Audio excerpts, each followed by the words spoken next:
Okay, so Tom's given you the outline, and you will of course get the flyer to give you the details. A very, very broad call. And those of you that have been involved in competitions in the past will probably know some of this. Can I just see how many of you are engaging with TSB for the first time? A few? Yeah? Okay. Well, before I even start, can I just really recommend that once you've put together an application and really got your thoughts in place and largely down on paper, that the guys from the KTN, be it in the ESP KTN, here at the Bioscience KTN, or indeed any of the knowledge transfer networks that might have special contacts and special expertise in the area that you're looking to work on, get in touch with them and ask them to a little bit of sense check your proposal, because there's no doubt that the experience that they've got and the track record they've got, they're going to be in a position to give you the chance to make sure that you're not writing yourself out of scope inadvertently. Okay, so that's the plug for them. They will be able to help you going forward. But the stuff here are really some of the fundamentals around what's going forward. So an innovation platform. This competition has been put together by the Sustainable Agriculture and Food Innovation Platform. An innovation platform is something that's been set up by TSB to address a clearly articulated societal challenge. The thematic areas that TSB work on, that Tom alluded to earlier, are the challenge-led areas, of which food is one, but the enabling technologies, the technology-inspired stuff on the flip side of that coin. So we all know that we've got this clear societal challenge around John Beddington's three-way storm. And the government action that's come in to address some of this is probably best identified by things to do with regulation. Sometimes it's a carrot, sometimes it's a stick, but it's really starting to work with the market, maybe address some issues that are recognising market failure, but presenting a challenge to business, to UK business, to give them the chance to create something of a money go round, to see the generation of profit for UK businesses.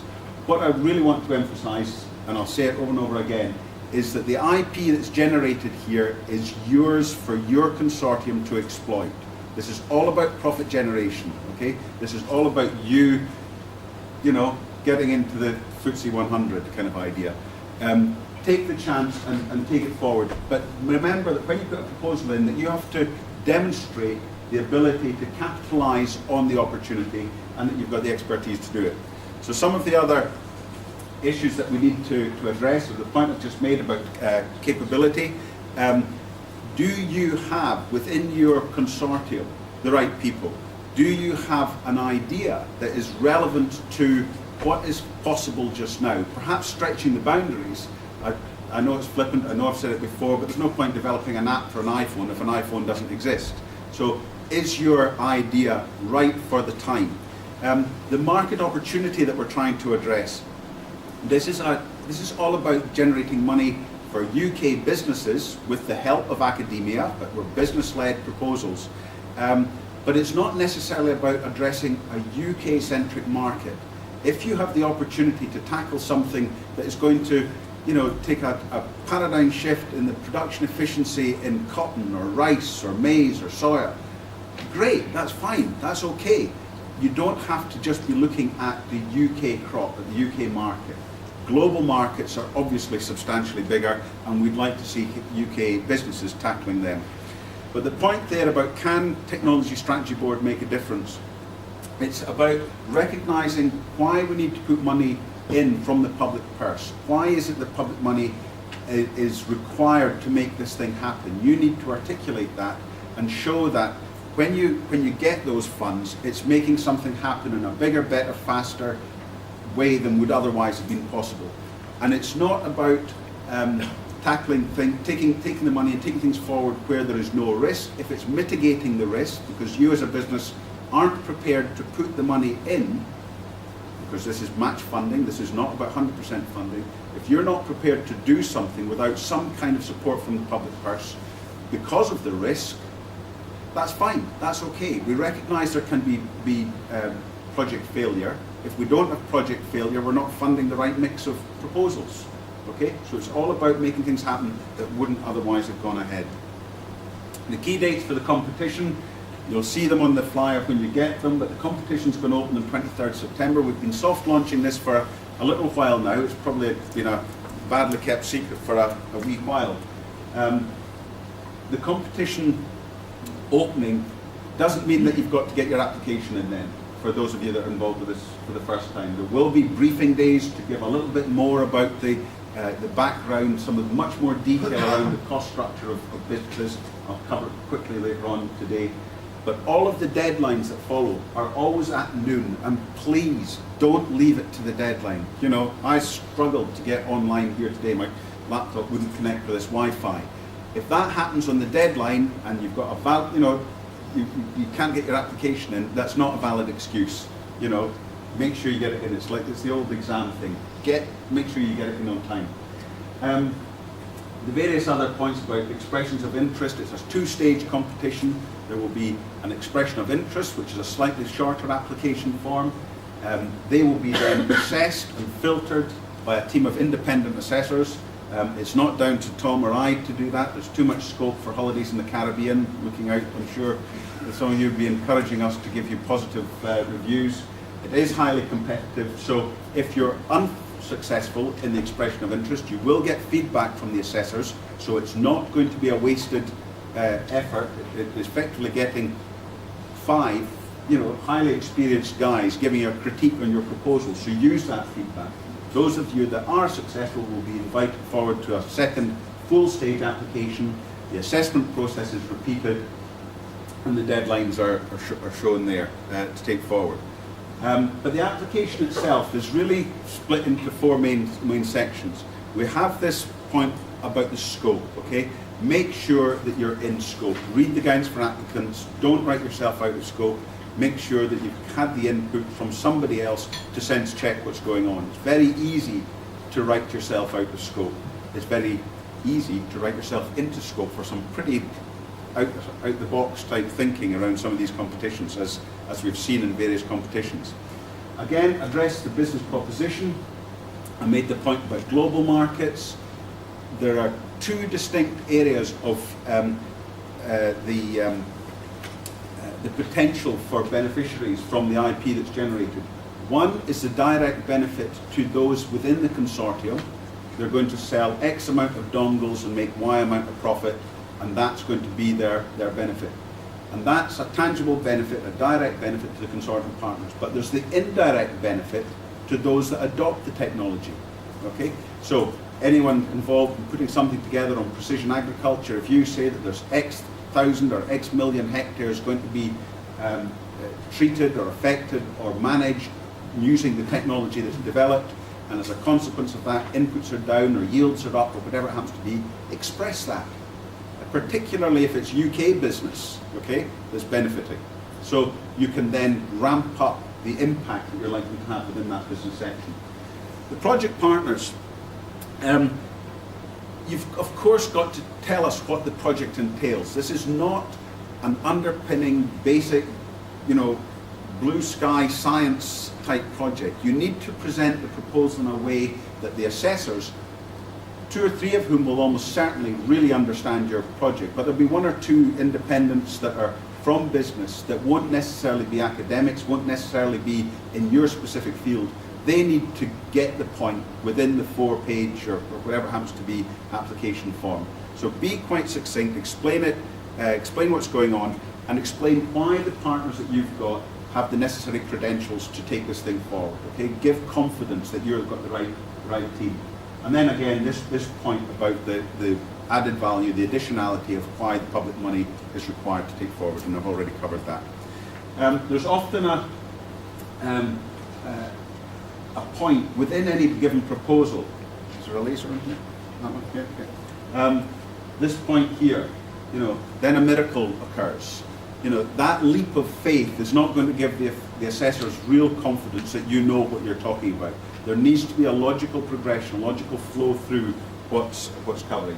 But these slides will give you the chance to, go through the issue here, but just a clear, concise, right amount of information, and that the skill set that you've got is relevant to the whole thing. I've covered this point about the about the gateway process. Fundamentally, if you write yourself out of scope on day one, it's in the bin. It'll not be taken forward. So please make sure you're in scope, and if you're unsure, check with some of the guys in the KTNs. Okay. By the way, I'll mention this now. If you do get in touch with the help desk, they probably won't be able to answer your question because they're dealing with hundreds of projects. They'll ask you to email it in. It'll come to one of us to answer probably, and you'll get a response back. But they'll ask you to email things in so that it can be logged, and then those answers can be utilised for other people, frequently asked question type things. So that's just a wee heads up on that particular front. This is a collaborative project. The top point here is a critical point. We are fundamentally about helping UK business drive profit to their bottom line. We're not, for all the academics in the room, we're not about keeping your departments running. Okay? We're very keen that you engage, we're very keen that you go and find business partners and so on, but this is about tackling projects that are inspired by business, okay? So we have to have a business lead within the proposal. The rates of grant that are here, large businesses may receive up to 50%, SMEs 60% for projects that are involved in industrial research. And this is state aid regulation, okay? The academics in the room that are funded through the JES system, and I've said it before that I don't really understand the JES system, I still don't understand it, you understand it, you know what's involved there. You will get your funding effectively through that JES system at the 100% of full economic cost, 80% of full economic cost, the way the whole thing works. But the money that goes onto your finance form is the 80%, not the 100% figure. Okay? And that 80% is what's funded in its entirety. Okay? But the sting in the tail that's come about now for academics and business is this point here, that 70% of the costs associated with the project have to come from business. Okay? 30% can come from academia within the overall cost. So, to put that in context, previously, when last time I was in this room for the food processing and manufacturing call, we allowed 50-50 split between business and academia. And we also insisted that every partner had to take at least 10% of their costs in grant, not lower. But what it meant was that business had to give up grant to allow academia to be paid. Okay? This way, what happens is that if we have £1 million project and 30% can come from academia, that £300,000 is paid at 100%. Okay, so the academics get their £300,000 of costs paid at 100%. Okay, part. If we've got a relatively wealthy SME involved, for the sake of argument, and they're putting up the 70% of costs, obviously I'm just doing this to make arithmetic simple, then because they get 60% of the 700,000 they're putting in, that's 420,000 of grant. Okay? So the 420,000 of grant to business and the 300,000 of grant to academia means that we've got 72% grant overall. Okay? Now that's a considerable improvement over the state aid regulations that limited us to 50% in the previous competitions. So you see how it's driving and supporting business here, rather than necessarily keeping the departments going. There are things to do with contributions in kind from outside of the consortium that SMEs and other businesses can bring in and claim grant on. That's quite a complicated thing that I can talk about separately. But in the interest of time, we'll leave it just at that wee example just now, okay? So academics still get their costs covered, still covered at 100%. Businesses have to come up with the other 70% and they get paid at the rates that are shown there. No doubt we'll talk about it as we go forward.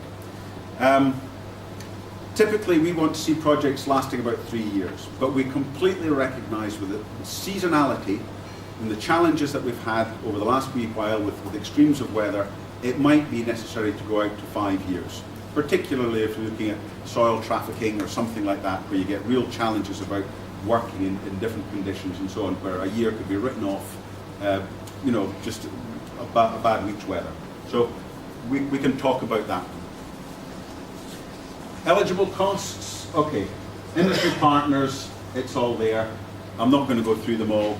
They'll be identified and highlighted within the guidance for applicants. Ineligible costs are probably the things to focus on just now, because the normal overheads are all part of the usual consideration, things that are obvious and clear-cut in terms of salaries and time and product and equipment and site expenses and so on. Things that are not really involved would include all these down here, and would include things like corporate hostility. You know, a day at the races is not really going to be something that would allow to come into this kind of calculation. Ineligible costs, VAT interests. I hesitate to say it, but I used to work at Bank of Scotland up at the Mound there, and the exorbitant charges that these miserable bankers used to put through, I'm sorry, they don't come into play here. That's that's your own situation, that you know, the funding mechanism that you've got to keep your business going. That's a separate issue that doesn't come into play. Similarly, the HP costs and associated, they don't come in. I should say on things like capital equipment, we are looking effectively at the depreciation of the equipment that's utilised within the life of the project. Okay, so that's fine. We had one very enterprising chap decided that he could establish a new dairy, and would we pay for an entire new dairy and effectively write it off in the 3-year life of the project? Well, I'm sorry guys, we're not about setting you all up in a farming business, but that was a serious question. We could quite legitimately have given them a proportion of the cost, but it would have been based on, say, a 20-year write-down or something like that. So just be sensible about what goes forward. Inflation, things like that, not going to come in play, but keep an eye on the costs. You guys can't see this at the back, I'm sure.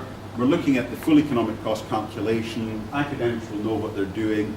I just want to reiterate, don't put down the 100% in the finance form. Don't put the 20% difference between full economic costs and the 80%. It's just the 80% figure that goes in the finance form. Don't show anything else anywhere on our finance form. What happens on the JES form, you guys will know what to do there. The collaboration agreement. We're not opening this competition until 23rd of September for a reason, to give you all a chance to build partnerships, get the collaboration going, get yourself into a situation where you are confident that you're getting into bed with the right business partners. And that takes time, but this particularly takes time, this collaboration agreement.